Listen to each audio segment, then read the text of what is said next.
She's all right. Mental shock കൊണ്ടുള്ള giddiness ആണ്. For safety sake നമുക്കൊരു എക്സ്റേ എടുത്ത് നോക്കാം.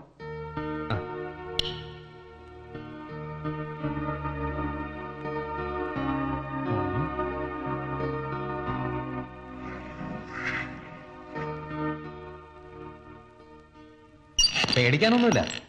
ഇൻട്രാവേർട്ടിബ്രൽ ഡിസ്കിൽ ഒരു ഹെയർ ലൈൻ ഫ്രാക്ചർ ഉണ്ട്. അല്പം ഒന്ന് മാറിയിരുന്നെങ്കിൽ കോംപ്ലിക്കേറ്റഡ് ആയനെ. ചിലപ്പോൾ 2 കാലുകളും തളർന്നുപോയെന്ന് വരും. ഏതായാലും 3-4 മാസമെങ്കിലും പൂർണ്ണമായ ബെഡ് റെസ്റ്റ് ആവശ്യമാണ്. ഒട്ടും സ്ട്രെയിൻ ചെയ്യാൻ പാടില്ല. പ്രത്യേകിച്ച് സെക്സ്വൽ റിലേഷൻസ് തീരെ ഒഴിവാക്കണം.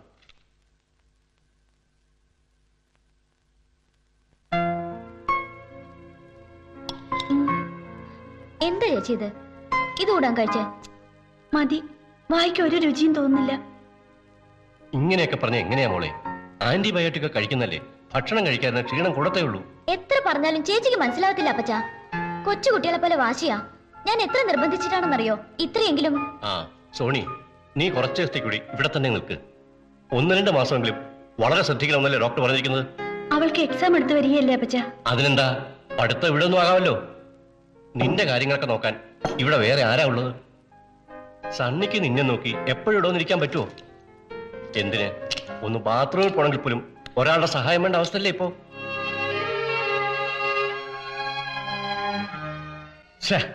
കൈ കിട്ടിയതായിരുന്നു.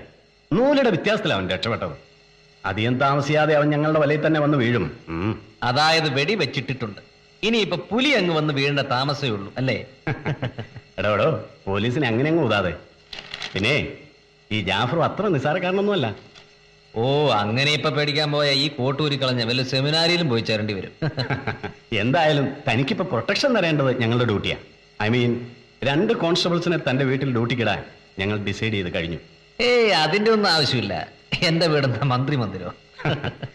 സണ്ണി, പോലീസുകാരെ അവിടെ ഇട്ടാൽ തന്റെ പ്രൈവസി നഷ്ടപ്പെട്ടു പോകുമെന്ന് എനിക്കറിയാം. പക്ഷെ എന്ത് ചെയ്യാം, താൻ സർക്കാരിന് വേണ്ടപ്പെട്ട ആളായി പോയില്ലേ? അതൊക്കെ ശരിയാ, എന്നാലും എന്നെ കൊണ്ട് മേല. ഇങ്ങനെയായാലും എങ്ങനെ എന്റെ ആൻസി? നീ ഒന്ന് ട്രൈ ചെയ്ത് നോക്ക്. ഇത് വല്ല മഹാസംഭവം മറ്റോ ആണോ? ചേർത്ത് ധൈര്യമായിട്ടിരിക്കെ, ബാക്കി നിങ്ങൾ ഏറ്റന്നേ. എന്നെ കൊണ്ട് മേലാന്നേ. ഇങ്ങനെ പേടിച്ചാലോ? ഡോക്ടർ പറഞ്ഞത് ചേച്ചിയും കൂടെ കേട്ടതല്ലേ? എപ്പോഴും ഇങ്ങനെ കിടക്കെ തന്നെ കിടന്ന എന്തോ ഒരു മൊണോട്ടണസാ. പിന്നെ നീ വെറുതെ ഓരോ നാലോചൂടി ഇല്ലാത്ത അസുഖങ്ങൾ ഉണ്ടാക്കും. നിന്റെ മെന്റൽ കണ്ടീഷൻ എനിക്കറിഞ്ഞൂടെ? ഇതേലാകുമ്പോ ഒന്നും ഇല്ലെങ്കിൽ അങ്ങോട്ടും ഇങ്ങോട്ടൊക്കെ ഒന്ന് മൂവ് ചെയ്യാലോ. അത് ഞാൻ പിടിച്ച് നടന്നോളാം. എന്നാൽ ഇതേ കയറാൻ മേല. അയ്യേ എന്റെ ചേട്ടത്തി, ഇങ്ങോട്ട് നോക്കിക്കേ. ഇത് മനുഷ്യനെ പിടിച്ചു തിന്നുന്ന യന്ത്രമൊന്നുമല്ല. It's a very ordinary wheelchair, you know. Look, I am going to demonstrate, please. ഇപ്പൊ ചേർത്തി ഞാൻ അസുഖമായിട്ടിരിക്കുന്നു കേട്ടോ. എന്നിട്ട് ചേർത്തി ഈ 2 കൈകൾ ഇതിലിങ്ങനെ കുത്തിയിട്ട് ബാക്ക് എടുത്ത് മെല്ലെ ഇതിൽ വെച്ചിട്ട്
സണ്ണി.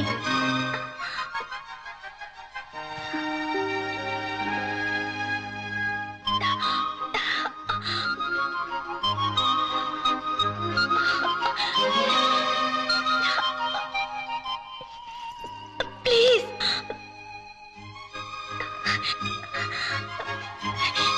നോ സണ്ണി, ഡോക്ടർ പറഞ്ഞത് ഓർമ്മയില്ലേ? ഡോക്ടർമാർ അങ്ങനെ പലതും പറഞ്ഞ് പേടിപ്പിക്കും. ഇപ്പൊ നിനക്ക് ഒരു പ്രോബ്ലംസ് ഇല്ലല്ലോ. പ്ലീസ് സണ്ണി, ഇനിയും കോംപ്ലിക്കേറ്റഡ് ആയി സഹിക്കേണ്ടത് ഞാനാ. ഒരു കോംപ്ലിക്കേഷനും ഇല്ല. നീ വന്നേ. വിട്. വിടാൻ. വിട്. സണ്ണിക്ക് സണ്ണിയുടെ കാര്യം മാത്രമേ ഉള്ളൂ. മറ്റുള്ളവരെ കുറിച്ച് ഒരു ചിന്തയില്ല.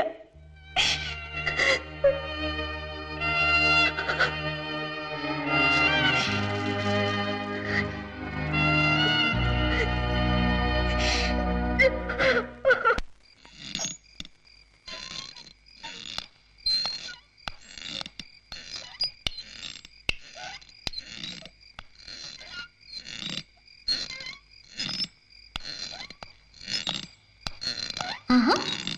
ഹലോ, എന്നതാ ഇവിടെ ഒറ്റയ്ക്ക് വന്നിരിക്കുന്നേ? ഏയ് ഒന്നുമില്ല. ഒന്നുമില്ലെങ്കിൽ രാത്രിയിൽ മഞ്ഞും കൊണ്ട് ആരെങ്കിലും ഇവിടെ വന്നിരിക്കോ? നേരെ എത്രയെന്നാ സണ്ണിച്ചാന്റെ വിചാരം?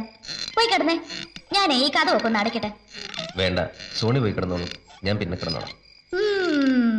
മനസ്സിലായി. എന്നതാ ആൻസിക്കുട്ടിയായിട്ട് പിണങ്ങിയോ? ഏയ് പിണക്കോ? എന്ത് പിണക്കം? നിങ്ങൾ രണ്ടാളുടെ ഈ ഇണക്കും പിണക്കും ഒക്കെ എനിക്കറിയാവുന്നതല്ലേ. സണ്ണിച്ചാനിങ് വന്നേ, ചേച്ചിയായിട്ടുള്ള പിണക്കമൊക്കെ ഞാൻ മാറ്റിത്തരാം. വന്നേ. വേണ്ടെന്നേ. എന്നാ പിന്നെ ഞാൻ ചേച്ചി ഇങ്ങോട്ട് വിളിച്ചോണ്ട് വരാം. വേണ്ടെന്ന് പറഞ്ഞില്ലേ? വേണമെന്നേ. വേണ്ടാന്ന്.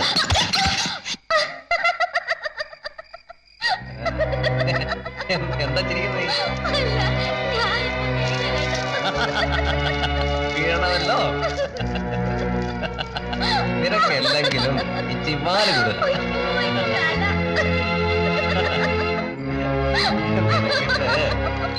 നിന്റെ കാര്യം.